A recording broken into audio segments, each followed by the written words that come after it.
Je m'appelle l'abbé Augustin Sébastien Mamadou Diouf, directeur de la Centrale des œuvres, coordonnateur national de l'apostolat des laïcs et président du comité d'organisation du pèlerinage national de Popenguine. 136 ans, ça veut dire que nous avons fait beaucoup de chemin. Et chaque année, je pense que l'organisation devient de plus en plus dense au vu du nombre de pèlerins qui augmente chaque année. Alors cette année, nous avons relevé beaucoup de défis puisque le nouveau sanctuaire n'est pas encore achevé et il fallait organiser la messe de lundi sur ce site. Alors nous avons une très belle équipe que je remercie au passage, tous les membres des commissions qui travaillent d'arrache-pied depuis le début de l'année pour pouvoir préparer cette célébration, ce pèlerinage national que je peux même dire international. Alors dans chaque organisation, il y a des difficultés, il y a aussi des réussites, il y a des choses à améliorer. Et personnellement, je rends grâce à Dieu parce que cette année, nous avons pu relever quand même beaucoup de défis. Tout n'a pas été parfait. Et nous sommes ici dans le cadre justement de ce bilan pour pouvoir faire le point, souligner les points qui ont marché, souligner les défaillances et pouvoir nous projeter vers l'avenir. Et donc, je suis très satisfait de l'organisation de l'année dernière, vraiment dans tous les plans, tout en sachant qu'une organisation ne peut pas être parfaite.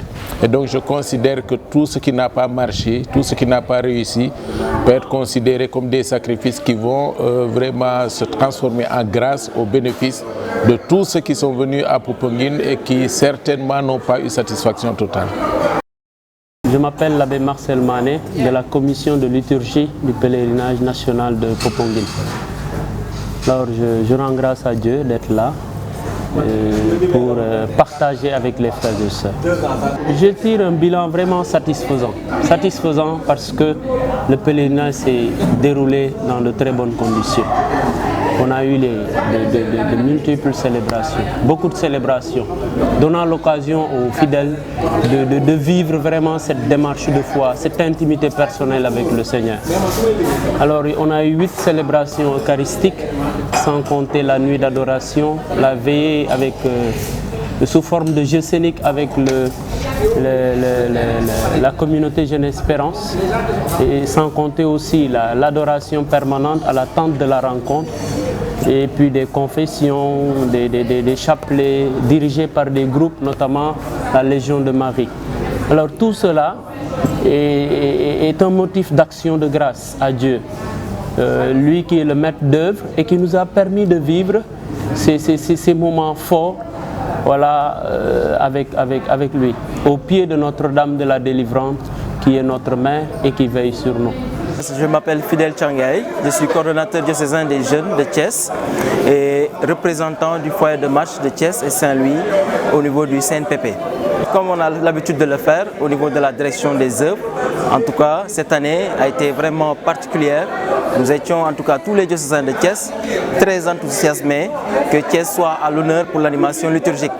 De ce fait, toutes les structures, tous les services diocésains et aussi les jeunes se sont engagés en tout cas pour la réussite, pour une participation réussie à cette pèlerinage.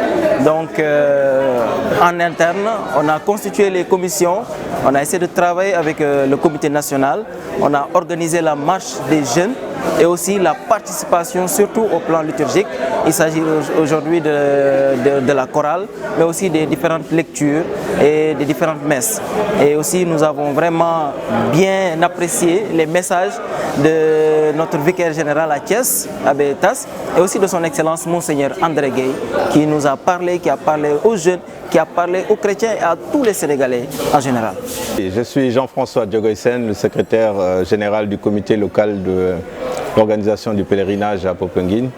Notre mission, c'est de recueillir les besoins de la population parce qu'il y a un impact dans la vie quotidienne du village de Popenguine et de le remonter au comité d'organisation qui en tient compte dans l'organisation.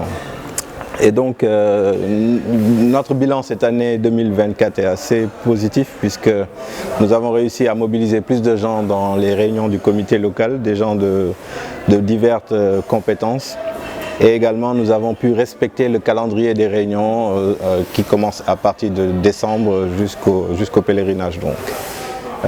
Les perspectives pour nous sont très bonnes puisqu'il y a une meilleure implication des populations locales, il y a une meilleure compréhension des besoins en termes de salubrité, en termes d'hygiène, en termes de circulation et de nuisances, de minimiser les nuisances sur les habitants.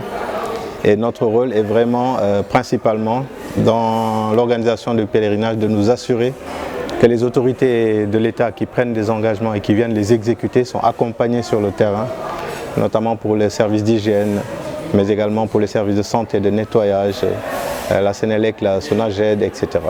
Nous venons de terminer l'évaluation générale de la 136e édition du pèlerinage marial de Popenguine. Nous remercions tous les participants des différentes commissions, des diocèses et des foyers de marche qui sont venus participer activement à l'évaluation de ce pèlerinage. Nous tirons un bilan satisfaisant de cette organisation. Au début, nous étions un peu sceptiques par rapport à certaines données externes, notamment on était dans une année post-électorale, ce qui n'était pas évident parce qu'on était un peu sceptiques par rapport à l'accompagnement d'un point de vue logistique, d'un point de vue financier par rapport aux nouveaux tenants du pouvoir. Heureusement que le nouveau régime en place a continué à accompagner le pèlerinage de Popenguine et nous espérons qu'il continue à nous accompagner d'année en année encore parce qu'ils sont quand même des partenaires assez stratégiques pour la bonne organisation du pèlerinage de Popenguine. Nous pouvons dire que nous avons été satisfaits aussi bien d'un point de vue logistique, d'un point de vue liturgique surtout, parce que la liturgie est l'essence même de l'organisation du pèlerinage marial de Popenguine. Nous avons multiplié les célébrations pour que les différents fidèles aient le choix sur les célébrations auxquelles ils veulent assister, parce qu'il faut savoir que si on prend la messe du lundi, tous les fidèles ne peuvent pas assister à la messe du lundi. Raison pour laquelle nous avons démultiplié les célébrations. Certains fidèles viennent à la messe de 10 h le dimanche, d'autres viennent à la messe à la veille de 22 h et d'autres viennent à la messe du lundi. Et puis les délégations étrangères, c'est eux qui clôturent le pèlerinage par la messe du mardi. Donc nous tirons vraiment un bilan satisfaisant de l'organisation de ce pèlerinage marial de Popenguine, mais nous insistons vraiment sur certains aspects pour qu'il y ait de l'amélioration pour l'année prochaine, notamment sur les aspects sécuritaires, notamment le plan de circulation, l'accès au niveau du sanctuaire. Certains fidèles et certains véhicules ont eu beaucoup de problèmes pour circuler et beaucoup de soucis pour pouvoir accéder au niveau du nouveau sanctuaire notamment. Donc il faut qu'on puisse nous améliorer dans ce sens-là, notamment tout ce qui concerne le dispositif sécuritaire à travers le plan de circulation.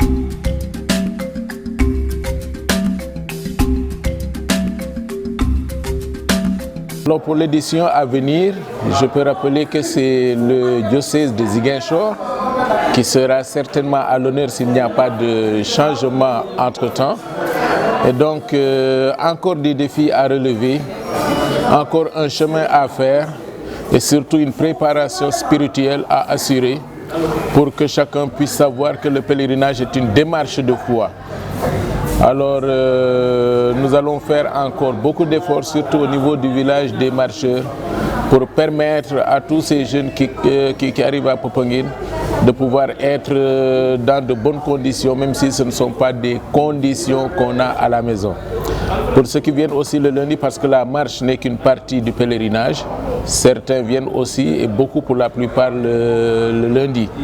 Alors nous vous donnons rendez-vous à cette démarche de foi en invitant tout un chacun à savoir que le pèlerinage est une démarche de foi et que tout ne peut pas être parfait. Alors tous les sacrifices auxquels vous allez consentir, nous demandons au Seigneur de les bénir. Alors venez nombreux au pied de la Vierge Marie pour la prier, pour lui demander d'intercéder pour nous auprès de son Fils Jésus-Christ. Alors, comme aucune œuvre humaine n'est parfaite, il faut toujours chercher à parfaire pour donner l'occasion aux gens de vivre ces moments spirituels. Voilà pourquoi, surtout au niveau de Popenguine, à l'attente de la rencontre, pour les confessions, nous invitons les fidèles, dans les éditions à venir, à se préparer spirituellement dans les paroisses. Voilà, une préparation préalable avec notamment la neuvaine qui est tout le temps proposée. Et la confession, évidemment, avec les prêtres sur place dans leur paroisse. Parce que c'est souvent difficile d'avoir beaucoup de prêtres pour la confession à l'attente de la rencontre. Je pense qu'il faudrait peut-être voir cette perspective de commencer les démarches ou les préparations spirituelles plutôt dans les paroisses avec la confession, la neuvaine et puis des enseignements et revenir un peu sur le thème avec les aumôniers notamment, les aumôniers décanaux et les aumôniers paroissiaux. Inviter tous les gens à venir au pied de Notre-Dame de la Délivrance parce qu'elle est vraiment une mère. Et une mère, on sait ce que c'est pour un enfant. Quand une mère est là, l'enfant est rassuré. Et c'est une mère qui vraiment porte les soucis de son enfant et qui les présente à son divin Fils Jésus-Christ. En termes de perspectives, je pourrais résumer les perspectives à 3 niveaux. Le premier niveau, c'est la poursuite de la finalisation des travaux au niveau du nouveau sanctuaire. Et le président de la République, Bassirou Diomaye Diakhar Faye, a promis lors de sa visite à Popenguine, en prélude au pèlerinage, de continuer à soutenir l'organisation du pèlerinage, notamment dans la finalisation des travaux. Le deuxième axe de priorité, ça sera beaucoup plus par rapport aux investissements. L'investissement par les fidèles catholiques et l'investissement par le comité d'organisation. Parce que nous voyons que certaines structures ou bien certains lieux, certains bâtiments associés à l'organisation du pèlerinage marial de Popenguine commencent à être vieillissants.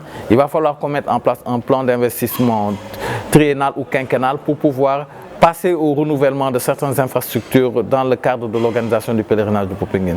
Maintenant, la troisième priorité en termes de perspective, ça serait plus par rapport au chantier de restructuration du comité national qui est en cours depuis le début de l'année 2024 et nous espérons pouvoir clôturer et mettre en place cette nouvelle structure du CNPP pour le pèlerinage 2026.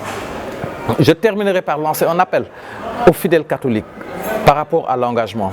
Aujourd'hui, le comité national a besoin de 109 de fidèles volontaires qui viendront donner leur expertise et donner un coup de main pour l'organisation du pèlerinage marial de Popenguine en faisant de leur mieux, en faisant le maximum pour mettre les fidèles dans d'excellentes conditions pour passer le pèlerinage en toute quiétude.